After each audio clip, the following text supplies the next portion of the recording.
Recent studies have shown malnutrition rates in Western Chad at almost double the World Health Organization's threshold. 28 workers have already been killed in Somalia this year. Libyan leader Muammar Gaddafi ramped up the pressure on the rebels. There's a human crisis unfolding right before our very eyes.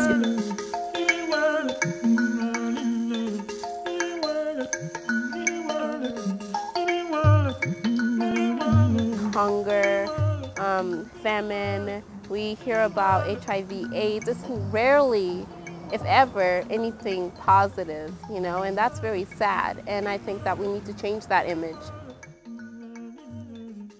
This image of Africa will change when we decide not to let, other countries take advantage of what we have to offer.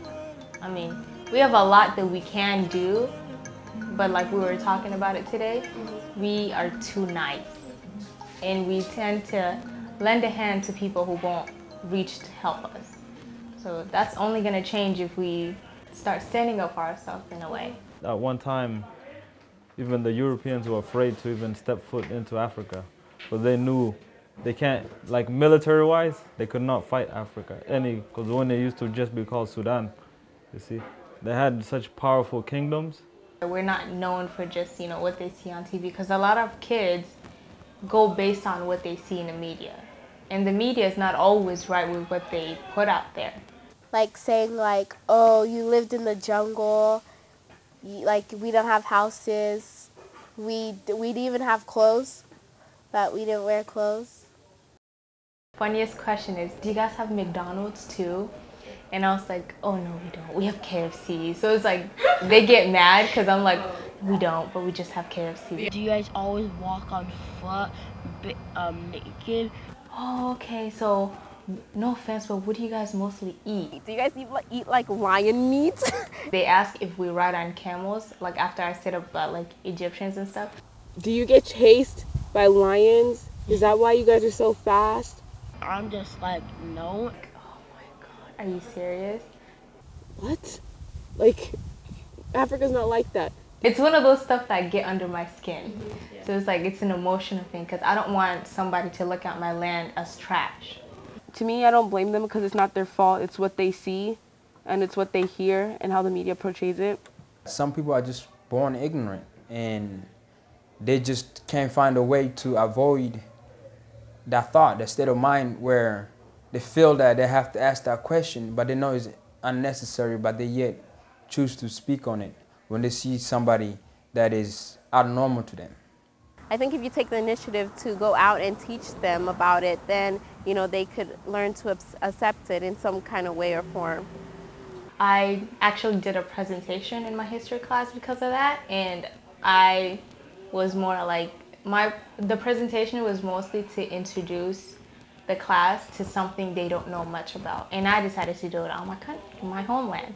So I took printed out pictures of different places in Africa and I put it on the poster, and I had this picture that had like different skin tones, like ladies of different skin tones, and they're like, you guys have people over there that are blondes? And I'm like, what do you think Egyptians are? You don't think they're Africans? And they're like, oh, I'm like, yeah, Africa is not like just, a state. There's people as dark as me, to people as light as paper. There's people who speak French, to people who go and speak clicks, It's a vast continent. The stories such as hunger and famine and all that is very, very less likely to be heard and told from,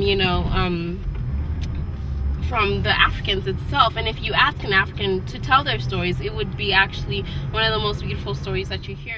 From the Western perspective is that they don't really know the story of Africa. I feel like if I could take everybody with me back home so they can see what Africa is for what she is, not just what is being portrayed in the media, it will be better and people will get to know the truth of Africa.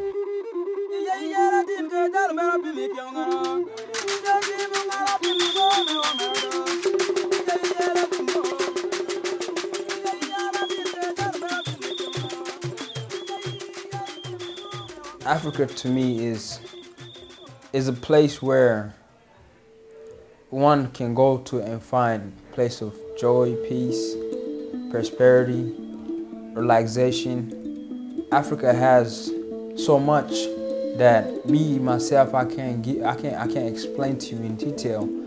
See, when I think of Africa, I just like what I love about Africa, like my homeland, is just like how fresh everything is. Like even the rain has like that smell to it.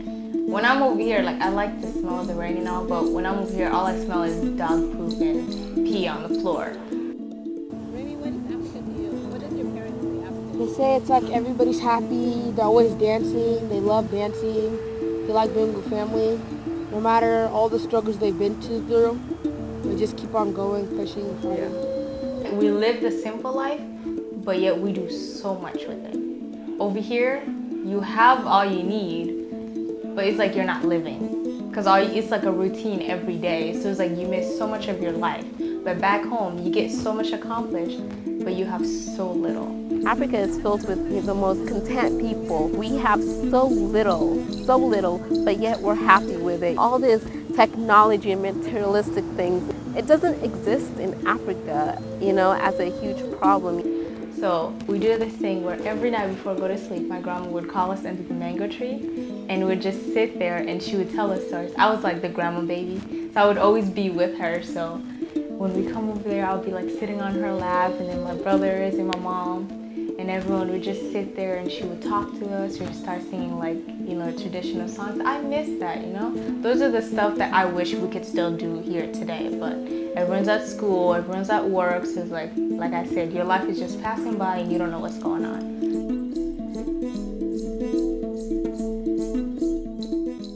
Seeds of Africa is a group open to everyone. You don't have to be African to be involved with us, and our main focus when we first started was to just, I guess, blend our community together. Another thing that Seeds of Africa wants to achieve is help build the self-esteem of the upcoming generation, because we've all been through it, like the stereotypes of what Africa is about and all this stuff, and kids tend to grow up and they want to be something else but besides where they're coming from. Like my sisters, they starting to forget Arabic, and I don't like that because, you know, that's a part of them. But since like some people look at it as something weird and look at Africa as something just like belittled, a lot of our kids tend to, I don't know, want to be Americanized, and I don't want that, and the group doesn't want that, so we're trying to help them love who they are and be proud to be an African and not try to push that under the rug whenever someone asks them, be like, oh, where are you from? Oh, I'm from New York, and not say, you know, I'm African.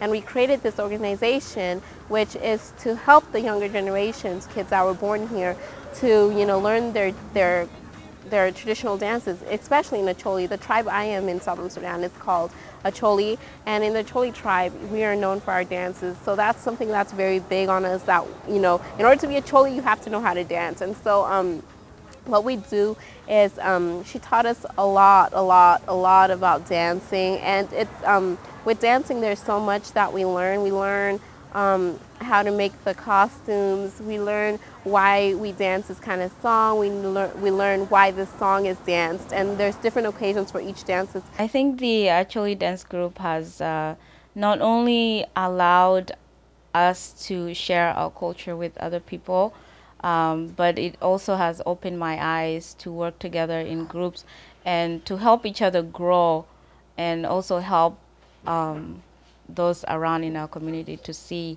our culture from Africa. Not because in Africa there's different cultures. To see that culture from Acholi is very important, and I really like being in the group, and I hope that we continue to spread awareness about African cultures. We get comments like, wow, you dance better than the people back home, and that's just so funny, you know. It's like, what, really? And so it gives us that great sense that we are, you know, working so hard to keep our culture alive, and in the same time, we're also redefining the image of Africa. Like, I guess I like seeing you guys dance and stuff. It makes me happy. It shows like how the culture is like, and it's not like how people think we are, like naked dancing around the fire and jumping and saying crazy stuff and all that and having spears and stuff. It's not all about that. And now, since you guys are dancing, it'll show how Africa really is and the cultures and everything. That's why it makes me happy. And I feel like it's our job, like us people here that are Africans in America, to teach people that, like, instead of being like, oh my gosh, these people don't know anything. I feel like it's our job to teach people our culture, because they're not going to know if we don't. A lot of us come here and they get all this knowledge and education, but we stay here. I want us to go back home and, I guess, build a road and give those kids back home a choice whether they want to follow or create their own. So be like the hope for them. So like, we came here, we're going back, we're not going to stay here forever, we're going to go back and help build our country. You can be the generation that makes the discoveries and builds the industries that will transform our economies. You can be the generation that brings opportunity and prosperity to forgotten corners of the world and banishes hunger from this continent forever. You can be the generation that ends HIV/AIDS in our time.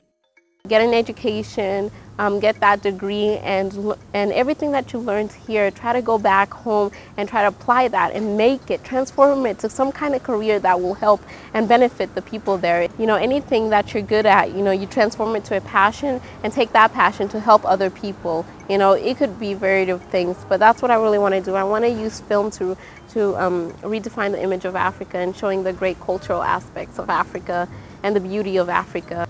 If all goes well, like with my basketball career, because I want to be a professional basketball player, and even if that doesn't work out, like I want to build a school, like a basketball place for like women and girls. I would like to go back home, and one of the biggest dreams that I would like to accomplish by contributing back to my people back in South Sudan, I would like to fix the infrastructure back at home so that I can bring more businesses into to the south area of Sudan, so it could be more remotely. I want to still be like a basketball career. I want to keep that too. I want to like build basketball teams for like everyone there, build leagues there and everything.